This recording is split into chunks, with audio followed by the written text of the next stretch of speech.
Novamente, uma nova reorganização foi necessária. Surge então o feudalismo, tipo de organização política, social e econômica da Idade Média Central.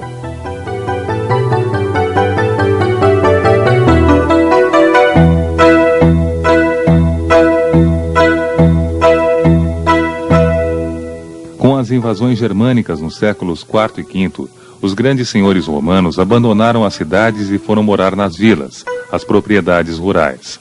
Logo, outros iriam em busca de proteção desses senhores, que arrendavam as terras ao redor dessas vilas em troca de alguns dias de trabalho em suas propriedades ou parte da produção.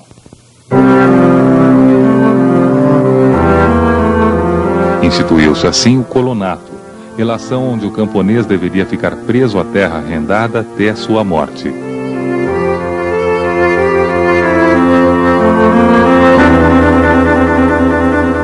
Esse tipo de relação seria intensificada em consequência das invasões árabes no século VIII e ao fechamento do mar Mediterrâneo. Dessa forma, a Europa viu-se isolada do resto do mundo, aumentando assim a troca de mercadorias e diminuindo a vida urbana em virtude da agricultura tornar-se a única atividade econômica.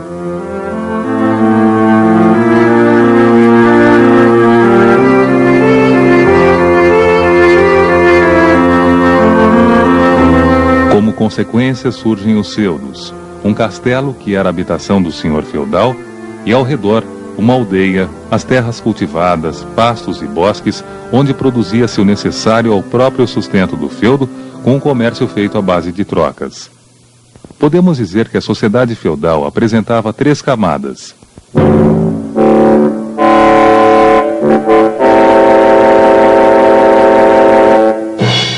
O clero, que tinha grande prestígio, poder e grandes propriedades de terra, já que recebia muitas doações, heranças e esmolas, e tinha muito interesse em que o feudalismo permanecesse, uma vez que administrava todos os outros feudos. A segunda camada seria dos nobres, sendo o rei o mais importante. Os nobres deveriam ser cavaleiros e lutar em nome do rei, fiscalizar os campos e participar de torneios e caçadas. E, finalmente, a maior parte da população, os campesinos, sendo em sua maioria servos, que deveriam entregar metade de sua produção ao senhor. Havia ainda os vilões, proprietários de terras do tempo dos romanos, que cediam suas terras ao senhor em troca de proteção. Dentro da nobreza, havia ainda uma outra relação.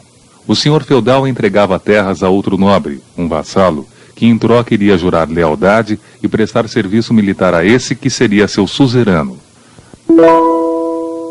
Já as relações entre servos e nobres não eram assim tão amigáveis. Os servos deveriam cumprir com certas obrigações que recebiam nomes específicos. Talha, a obrigação do servo de dar metade de sua produção ao senhor. A corveia era a obrigação de trabalhar alguns dias da semana nas terras do senhor. O pagamento feito pelo servo ao senhor ao usar suas instalações, como o forno, o moinho e a destilaria, chamava-se banalidades.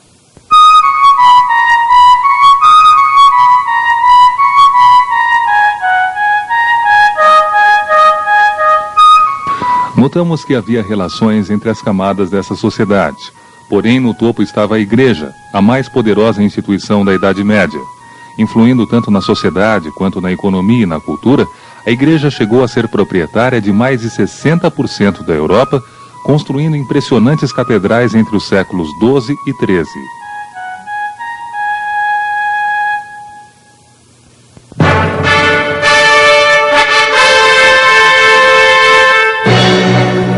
Uma das causas do surgimento das cruzadas também foi o interesse da igreja em expandir o cristianismo, e a primeira cruzada também surgiu de um ato religioso. Até o ano de 1071, os árabes governavam Jerusalém, onde muitos peregrinos viajavam acreditando buscar a absolvição de seus pecados. Após essa data, os turcos tomaram a região e passaram a proibir peregrinações cristãs ao túmulo de Cristo.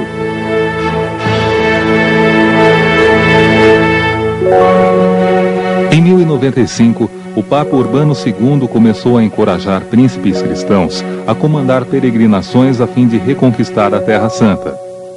O símbolo dessas expedições deveria ser uma cruz pintada em suas armaduras e bandeiras.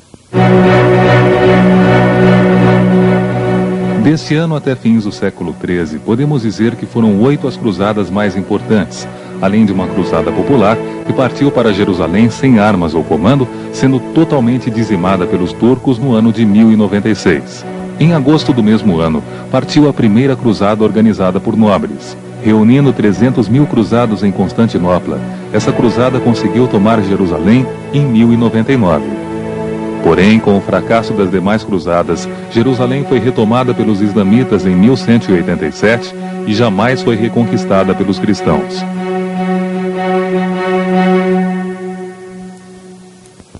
Outros fatores também foram responsáveis para o aparecimento das cruzadas. O crescimento populacional fez com que grande parte da população vivesse sem terras, na miséria. As cruzadas seriam uma esperança de uma nova vida. Além disso, a igreja já não podia distribuir terras entre o grande número de nobres. E esses nobres acabavam se envolvendo em saques, raptos e roubos. Assim, enviá-los à Terra Santa seria uma forma de mantê-los ocupados.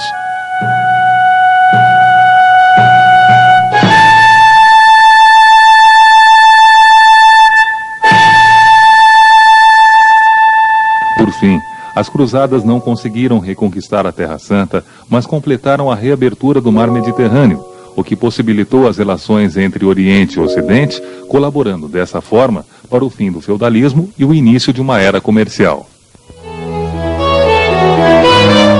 As cidades iriam ressurgir com o comércio e a Europa Ocidental começava a entrar na Baixa Idade Média, que vai do século XIV ao século XV.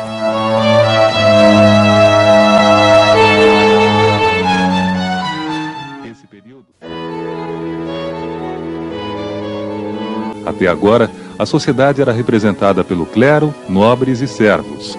A partir da Baixa Idade Média, um novo personagem iria surgir no cenário medieval com bastante força: o burguês. Com o fim das invasões bárbaras e muçulmanas e a diminuição de epidemias, a população na Europa teve um crescimento acentuado. Dessa forma, novas técnicas para o cultivo de terras foram sendo criadas a fim de se aumentar a produção. Uma fatia da população procurou as cidades em busca de emprego no comércio que surgia a partir da comercialização do excedente de produção na agricultura. Ao longo das antigas estradas romanas, criava-se um comércio com produtos de vários pontos do mundo. Feiras eram realizadas nessas rotas comerciais, sempre próximas aos burgos, zonas fortificadas que garantiam a segurança. Essas feiras acabavam virando vilas, com prósperos comerciantes e artesãos passando a morar no local e constituindo uma nova classe social, a burguesia.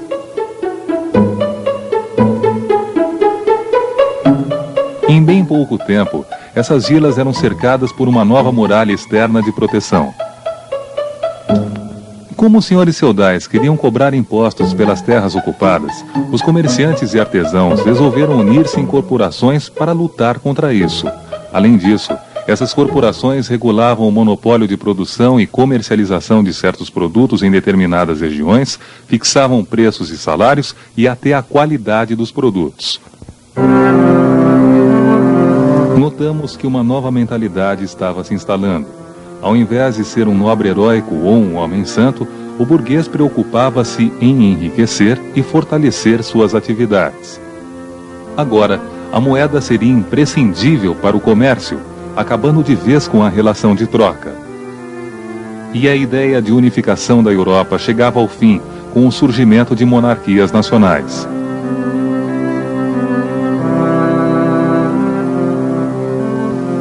Através de uma aliança com a burguesia, os reis obtiveram dinheiro para formar exércitos, impor autoridade sobre os nobres e até mesmo sobre a igreja.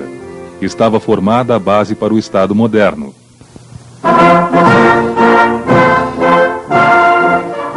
A monarquia nacional francesa foi fundada na dinastia capetinja por Filipe Augusto, o que seus antecessores, entre eles Hugo Capeto, não conseguiram realizar. O apogeu da monarquia nacional francesa deu-se durante o reinado de Filipe IV, quando ele expulsou os mercadores estrangeiros do reino francês e influiu na escolha do Papa francês Clemente V, passando a sede da Igreja para a França. Já a monarquia nacional inglesa teve uma história bastante agitada. Em 1066, o Duque Guilherme da Normandia conquista a Inglaterra, e quase 100 anos mais tarde, um nobre francês, Henrique II, iria consolidar a monarquia. Porém, seu filho Ricardo Coração de Leão, ao sucedê-lo, iria passar 9 anos lutando na França, o que causou o enfraquecimento da autoridade real e o fortalecimento dos senhores feudais. Mesmo o sucessor de Ricardo, João Sem Terra, não conseguiu aumentar seu poder, sendo obrigado pela nobreza inglesa a assinar a Magna Carta, dando poderes ao Grande Conselho, formado por bispos, barões e condes. No final do século XIII e início do século XIV, o parlamento foi oficialmente criado e dividido em 2 câmaras. A Câmara dos Lordes, formada pelo clero e pelos nobres, e a Câmara dos Comuns, com os cavaleiros e os burgueses. Agora, os poderes do rei eram reduzidos pela Magna Carta e pelo parlamento. Essas 2 monarquias iriam travar a mais longa guerra da história da humanidade.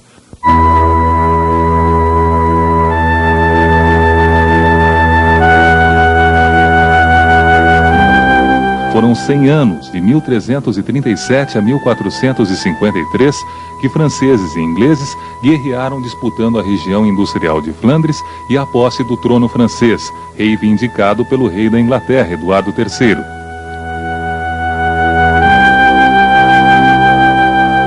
Durante essa guerra, a fome iria enfraquecer as pessoas e a peste negra, um surto de peste bubônica, iria matar mais de 1/3 da população da Europa, um dos fatos mais marcantes de toda a história. Quando a guerra estava praticamente vencida pela Inglaterra, uma camponesa iria mudar a situação. Joana d'Arc seria para os soldados franceses um anjo enviado por Deus para liderá-los, exaltando o nacionalismo e reanimando o exército. Joana d'Arc foi capturada pelos ingleses e queimada na fogueira como bruxa. Isso iria estimular ainda mais a resistência francesa e em 1453 os ingleses foram totalmente expulsos da França.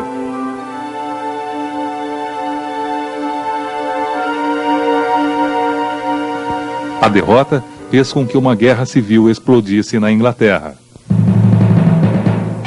A Guerra das Duas Rosas entre as famílias nobres dos Lancaster e dos York enfraqueceu ainda mais a nobreza, aumentando assim o poder real, principalmente no reinado de Henrique VII, da dinastia Tudor. No mesmo ano em que termina a Guerra dos 100 Anos, os turcos tomam Constantinopla. 1453 seria o ano escolhido para marcar o início da Idade Moderna, que vai até a Revolução Francesa, em 1789.